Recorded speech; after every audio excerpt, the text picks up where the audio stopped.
Hello everyone, how are you all? I hope you all are doing really great at your home. My dear 9th class students, हमारी previous class में हमने discuss किया था एक plant tissue के बारे में डिस्कस कर रहे थे हम।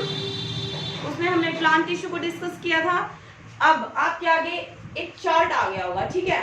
इसमें हम देखते हैं हमने क्या क्या कर लिया। हमने सबसे पहले टिश्यू को पढ़ा। टिश्यू के बाद हमने ये पढ़ा कि दो टाइप के होते हैं, एनिमल और प्लांट टिश्यू। हम कर रहे हैं आजकल एनिमल टिश्यू।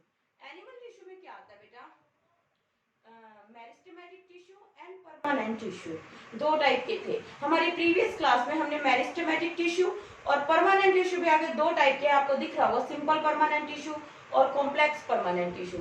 जो सिंपल परमानेंट टिश्यू है उसमें से हमने ये पैरेन्काइमा, कोलेनकाइमा और स्क्लेरेन्काइमा ये कर लिया था। आई होप आपको याद आया होगा, आपने ये सब डिस्कस किया था क्लास में, ओके। और I hope you are making notes also in your notebooks. And if you are not making notes, then forget about learning all these things. You have to write down in your notebook so that you can remember things. You can know how to draw a diagram. Am I right? Yes, I am right. So let's get into it. Our today's topic is complex permanent tissue. What exactly is complex permanent tissue? These are the made up of more than one type of cells. More than one type of cells से मिलके बने होते हैं, combine होकर एक particular function को अंजाम देते हैं, उसको बोलते हैं complex permanent tissue. All these cells coordinate to perform a common function. मैं आपको जो चीजें बता रही हूँ वो यहाँ पे रिटन में दी हुई है, ठीक है। तो एग्जाम्पल क्या है इसका, xylem and phloem. I hope सब लोगों ने सुना होगा जाइलम एंड फ्लोएम, ठीक है। सो अब डायग्राम्स में इसलिए इनकॉर्पोरेट करती हूँ अपनी क्लासेस में, so that you can understand the concept very well, आपको सब अच्छे से समझ में आ जाए। जो आपको एक स्टेम के टीएस का डायग्राम है, यानी कि स्टेम को सीधा काट दिया गया है। जब उसके राउंड स्ट्रक्चर को हम देखते हैं तो हम बाहर कुछ सेल्स देखते हैं और अंदर की तरफ हमें डार्क सा पार्ट दिखाई देता है, बेटा वो जाइलम और फ्लोएम होता है, जैसे कि आपको दिख रहा होगा, ठीक है। बिल्कुल अंदर कोर में फ्लोएम होता है जो कि फूड का ट्रांसपोर्ट करता है, और उसके चारों तरफ क्या होता है बेटा, उसके चारों तरफ होता है जाइलम जो वाटर और मिनरल को ट्रांसपोर्ट करता है। ये होता है जाइलम और फ्लोएम, और ये इसकी लोकेशन होती है प्लांट के सेंटर में होते हैं, ठीक है। I hope you understand this point. अब हम पढ़ेंगे जाइलम और फ्लोएम के बारे में, ये कैसे होते हैं। These are conducting tissue. Conducting tissue होते हैं, we know very well, water और मिनरल को कंडक्ट करते हैं जो जाइलम होता है, और जो फ्लोएम होता है वो फूड को कंडक्ट करता है। कॉम्प्लेक्स फीचर, जो ये वेस्कुलर बंडल है, इनको कॉमनली हम बोलते हैं वेस्कुलर बंडल, जो ट्रांसपोर्टेशन में हेल्प कर रहा है। कॉम्प्लेक्स फीचर है ये प्लांट्स का, जो हायर लेवल के प्लांट होते हैं ना उनमें होता है ये, कि प्रॉपर सिस्टम है वाटर के लिए और सब चीजों के ट्रांसपोर्ट के लिए। तो अब हम आते हैं अपनी मेन टॉपिक पे, that is xylem and phloem. Xylem consist of tracheids, vessels, xylem parenchyma and xylem fibres.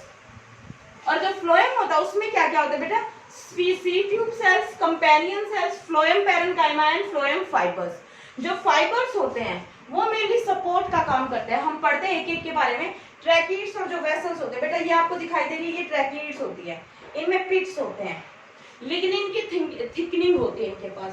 Tracheids and vessels ये क्या होते हैं, they are tubular transport of water and mineral. Tubular structure है, transport of water and mineral है। Vertically, you know vertically, upright, horizontal means ऐसे। Xylem parenchyma stores food, parenchyma generally food storage का काम करता है, and xylem fibres they are mainly supportive in function, supportive function होता है इनका, और ये जो पैरेन्काइमा है ये फूड स्टोरेज का काम करता है। Then sieve tube cells, tubular cells with perforated wall, perforated मतलब उसमें छेद छेद होते हैं, ठीक है। कंपेनियन सेल्स इनके साथ में होते हैं, ये दिख रही है आपको, ये सीड ट्यूब सेल है, ये इसके साथ में कंपेनियन सेल है और बाहर पैरेन्काइमा है। फाइबर्स भी होते हैं यहाँ जो इसको सपोर्ट प्रोवाइड कराते हैं। Material can move only in one direction, बेटा जो जाइलम होता है ना उसमें material can move only in one direction vertically. क्यों? क्योंकि रूट ने पानी लिया, उसको लीफ तक पहुंचाना है। लीफ को पानी की क्यों जरूरत है? क्योंकि उसको फोटोसिंथेसिस परफॉर्म करना है। यू नो ना व्हाट इज फोटोसिंथेसिस, वाटर की जरूरत होती है, वो रूट से ही तो आएगा, रूट से पानी लीफ तक जाएगा, एक ही मूवमेंट हुआ अपवर्ड, बट लीव्स खाना बना रही है, ठीक है। अब बीच में जो लीव्स है वो खाना बना रही है, उनको खाना ऊपर भी भेजना है, उनको खाना नीचे तक भी भेजना है। तो material can move in both directions in phloem. Very important point, you have to remember this. जो फ्लोएम होता है उसमें material can move in both directions, और जो जाइलम होता है उसमें क्या होता है, material can move only in one direction. I hope concepts are clear for you, ठीक है। This is the end of this topic, that is plant tissue. In our upcoming class we are going to do the animal tissue, which are much more interesting. Okay, so stay tuned with my channel and do subscribe my channel and hit that like button. Thank you so much for watching my video.